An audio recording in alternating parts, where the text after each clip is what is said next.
وہاں دیکھیں تو کیا کتنی جنگ لڑی اور کتنے واقعات دنیا اس کی بیان کرتی. اتنی یعنی ایک قوت کے مالک انسان کیوں ڈر گئے؟ جب خلافت ان کی تھی تو ان کو لانا چاہیے تھا. تو اس کا مقصد یہ کہ حضرت علی پر یہ اعتراض ہے.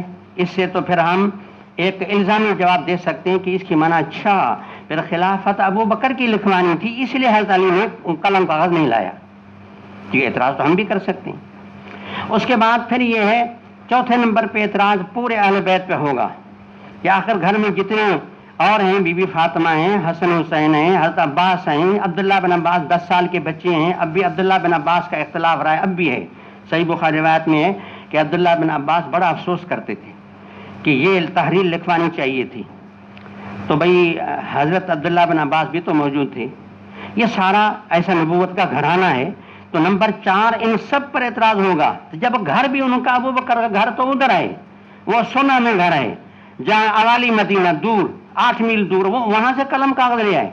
یہاں جن کا ساتھ میں گھر ہے، بی بی فاطمہ کا گھر، حضرت علی کا گھر روضہ اطہر کے ساتھ ہے، اب بھی وہ نشانات موجود ہیں. تو ان کا فریضہ تھا، لانا چاہیے تھا. پورے اہل بیت پر اعتراض ہوگا. تو حقیقت الامر کیا ہے؟ حقیقت الامر یہ ہے کہ خلافت بلا فصل حضرت علی کی بات نہیں تھی. اور اگر یہ بات ہوتی تو اللہ کے نبی 5 دن زندہ رہے ضرور بیان کرتے. دیکھو ایک چھوٹا سا مسئلہ انہی دنوں میں پیش آیا. وہ مسئلہ یہ پیش آیا کہ اللہ کے نبی کو تکلیف ہو گئی. صحابہ کا مجمع تھا. کسی نے دوائی لائی کہ اب یہ ہے کہ دوائی پلائیں تاکہ تکلیف رفع ہو. جب دوائی قریب آئے تو اشارہ کیا دوا مجھے نہ پلاؤ. صحابہ میں چند حضرات نے کہا، بلکہ سب نے کہا کہ اب دیکھو مریض تو دوا سے نفرت کرتا ہے نا، اب ہمارا فریضہ ہم خدمت کریں، کسی بھی طریقے سے دوا پیٹ میں پہنچائیں، جو بھی طریقہ ہو. تو حضرت صلی اللہ علیہ وسلم لیٹے ہوئے تھے تو دانتوں میں سلائی دے کر کے ایک دوا کی چمچ اندر ڈالی. اس کو کہتے ہیں لدود. تو خیر دوا تو اندر چلی گئی. جب افاقہ پورا ہوا پھر فرمایا کہ میں نے منع کیا تھا کہ تم جو ہے لدود نہ کرو، تو یہ آپ نے کیوں کیا؟ اب سب نے معذرت کی کہ ہمارا تو نیک نیتی تھی، ہمارا مقصد یہ تھا آپ کی خدمت کریں. فرمایا لدو کل من ہوا فی البیت الا عباس. عباس مجلس میں نہیں تھے. فرمایا اسی کو چھوڑو، باقی سب کو لٹاؤ اور سب کے دانتوں میں سلائی دے دو، اور سلائی دے کر کے بغیر بیماری کے یہ دوا سب کے منہ میں ڈالو. تو اللہ کے نبی نے یہ ان کو جو ان کے حکم کے خلاف ورزی کی تو اس کا گویا کہ انتقام سمجھو، جو بھی سمجھو، یہ اللہ کے نبی نے دنیا میں کروا لیا. کیونکہ صحابہ کی اگرچہ نیک نیتی تھی لیکن یہ نبی کے حکم کی سوری مخالفت ہے. بعض اوقات ایک آدمی صورتاً مخالفت میں پکڑا جاتا ہے. اسی سوری مخالفت کے نتیجے میں کل میرے صحابہ کو آخرت میں پکڑوں، لہذا اس کا حساب کتاب دنیا میں لے لو تاکہ آخرت کا مواخذہ نہ ہو. 5 دن میں لدود کا حساب تو لیا، حضرت علی کے خلافت کا معاملہ حل نہیں کیا. تو یہ تمام بات بتاتی ہے کہ اس کا کوئی نام و نشان نہیں تھا، بلکہ یہ معاملہ طے تھا کہ یا واللہ والمومنون الا ابا بکر. 1-2 مرتبہ خیال آیا، عائشہ صدیقہ کو فرمایا کہ بھائی کو بلاؤ، فلاں کو بلاؤ، اور میں جو ہے وہ لکھواتا ہوں، اور تاکہ یا کوئی تمنا لا یا تمنا متمنی، کوئی تمنی کرنے والا تمنی نہ کرے، اور میں لکھوا دوں اور یہ کہہ دوں. لیکن پھر خود ہی خیال آیا بھی، ختم بھی ہو گیا. ساتھ میں پھر یہ فرمایا کہ یا واللہ والمومن الا ابا بکر. ابو بکر پر اتفاق ہے، ضرورت نہیں. تو بہرحال یہ سارا صحابہ کی بھی یہی تھا. تو یہ تو کوئی مسئلہ تھا ہی نہیں. تو پھر کیا تھا؟ واقعہ کیا تھا؟ حقیقت کیا تھی؟ تحقیقی جواب، یہ تو ساری الزامی جواب ہے. تحقیقی جواب یہ ہے کہ اصل میں جب سال پورا ہوتا ہے تو پھر آخر میں سالانہ ایک امتحانی پیپر ہوتا ہے.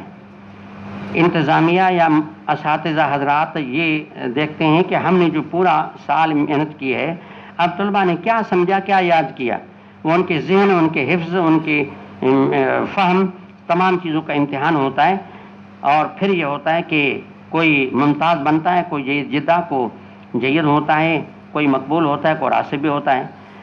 تو بہرحال یہ اب نبی کریم صلی اللہ علیہ وسلم تو پہلے ہی سمجھ گئے، ابوبکر صدیق پہلے سمجھ گئے تھے. اذا جاء نصر اللہ والفتح ورأيت الناس يدخلون في دين الله افواجا فسبح بحمد ربك واستغفر انه كان توابا. نماز پڑھتے ہیں، نماز کے بعد میں استغفار کرتے ہیں. تو کیوں؟ آپ نے کوئی برائی کی ہے، آپ نے گناہ کا کام کیا، پھر کیوں کہتے ہیں استغفر اللہ استغفر اللہ استغفر اللہ؟ آپ کرتے ہیں نا، کیوں کرتے ہیں؟ آپ نے کوئی برائی کی ہے؟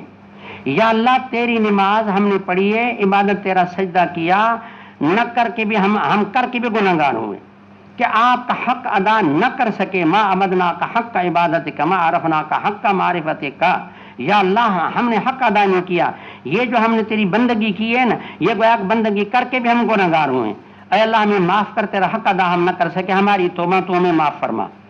تو نبی کریم صلی اللہ علیہ وسلم کو کہا گیا کہ اب آپ کا یہ جو اپنی ڈیوٹی آپ کی پوری ہو گئی ہے، اب آپ کا وقت قریب ہے، اب آپ استغفار کریں، میں آپ کی زندگی پوری ہونے والی ہے۔ اس میں نبی کریم صلی اللہ علیہ وسلم کی موت کی طرف اشارہ تھا، اور آیت نازل ہو رہی تھی، ابو بکر رو رہے تھے، دنیا حیران کہ یہ بوڑھا کیوں رو رہا ہے، وہ سمجھ رہے تھے یہاں نبی کی وفات کی طرف اشارہ ہے۔ تو 5 دن کے بعد وفات ہونی ہے، تو پھر یہ امتحان تھا کہ یہ جو میں نے پوری 23 سالہ دور نبوت میں محنت کی ہے، اور یہ امتحانی سوال یہ تھا ایسی چیز لکھوا کے دو گمراہ کبھی بھی نہیں ہوں گے، تو یہ جو پورا قرآن 30 پارے آئے، اور یہ میرا فرمان احادیث کی صورت میں آیا، پوری زندگی اپنے قول عمل سے دین سمجھا، کیا اب بھی میرے صحابہ کو کسی اور چیز کی ضرورت ہے؟ تو اللہ کے نبی کانوں سے سننا چاہتے تھے کہ ساری کلاس یہ کہہ دے کہ بس قرآن کافی ہے، قرآن کافی ہے، ہم نے سمجھ لیا، ہمیں کسی اور چیز کی ضرورت نہیں ہے۔ اس میں کچھ فیل ہو رہے تھے، کچھ مقبول میں آ رہے تھے، کوئی جید میں آ رہے تھے، کوئی جید جدہ میں آ رہے تھے۔ حضرت عمر واحد انسان تھا، حسبنا کتاب اللہ کہہ کر کے سب کو ممتاز کر دیا، نمبر 1 پہ سب کو پاس کرا دیا۔ ویسے سب خطرے میں تھے، اب سب کو پاس کرا دیا۔ اللہ کے نبی نے جب سنا کہ جب ایک قافلے کا رہبر کہہ رہا ہے حسبنا کتاب اللہ، فرمایا میرا مقصد پورا ہے، میں نے اپنی ڈیوٹی پوری کی ہے، لہذا 5 دن میں پھر تحریر لکھوانے کا نام نہیں لیا۔ ہمارے ہاں اس واقعے کی یہ حقیقت ہے۔ اب آپ کو سمجھ میں آیا یا نہیں آیا؟ بہرحال اب میں عرض کرتا ہوں کہ لما اشتد بالنبی صلی اللہ علیہ وسلم جو تکلیف جب بڑھ گئی، فرمائیتونی بکتاب اکتب لکم کتابا، میں نے پہلے بتا دیا کہ لفظ کتاب 2 مرتبہ آیا، تو میں نے پہلے عرض کیا کہ پہلے کتاب سے مراد مکتوب فی یعنی کاغذ، اور دوسرے کتاب سے مراد مکتوب یعنی عبارت الفاظ، کہ آپ کتاب مکتوب فی لاؤ تو میں آپ کو مکتوب لکھ کے دوں، لا تضلوا بعدا، اس کے بعد آپ گمراہ نہیں ہوں گے۔ قال عمر ان النبی صلی اللہ علیہ وسلم غلب الوجہ، اللہ کے نبی کو تکلیف ہے، آپ یہ کیوں ان کو تکلیف دے رہے ہیں، ضرورت کیا ہے؟ وعندنا کتاب اللہ، کتاب اللہ ہمارے پاس موجود ہے، حسبنا کتاب اللہ، وہ ہمارے لیے کافی ہے۔ باقی نبی جو فرما رہے ہیں شفقتاً فرما